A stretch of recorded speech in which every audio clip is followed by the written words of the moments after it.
was, I'm pretty sure you heard this 1,000 times, but I don't know how to answer it. Why was then evil allowed? I can't really answer that question, so I want to know. All right, so without evil, you cannot experience or understand what goodness is. So it's the same as anything else. It was a choice that was made. Remember, Adam and Eve had free will. They had a choice. They chose to experience thinking as opposed to continuing to experience knowing or eternity, right? Okay. So because they expressed that choice, they have to deal with the accountability and the responsibility of making said choice.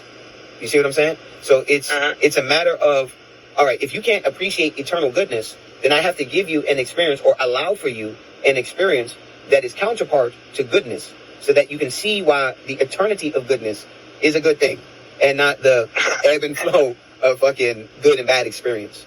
So that's... Yeah, and that's like, in the mind of others, there wasn't anything before us. I get it now, I get it. And also, you can break it down this way as well. Without evil, you cannot certainly say, at least in this realm, that there is good or order, because goodness and order are the same thing. Evil and chaos are the same thing. Okay? So there can be no justice without concepts like evil, at least without concept of moral goodness existing alongside the counterpart to moral goodness, which is wickedness. Why do I say that? Okay? Wickedness allows you to see that goodness is a thing. Because without goodness being a thing, you cannot identify what wickedness is. Can we agree there? All right. So with identifying wickedness, you're then able to identify that there is an established order. So by identifying wickedness, you understand that there is an opposite to the chaos called wickedness. There is supposed to be an order. Now, if there's supposed to be an order, that means there's supposed to be a way things ought to be. And if there's supposed to be a way things ought to be, that means that there is a created or designed function for the purpose of the way things ought to be. If there's a creation or a designated design, that means there's a creator or designer.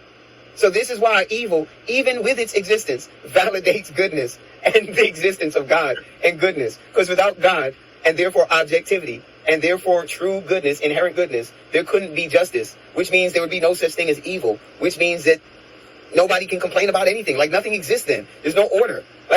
So it's like the argument of evil. So pretty much, like evil actually validates the creator's existence. It doesn't disprove it. You know what I mean? Because the fact that you can identify that something's evil means you have an innate sense of order. So as far as the Torah is concerned, we get that innate sense of order from this breath of life, this shoe that we share from the creator, this essence, this spirit, which is why I asked, what exactly is the self? And we get back to it once again. What is the self?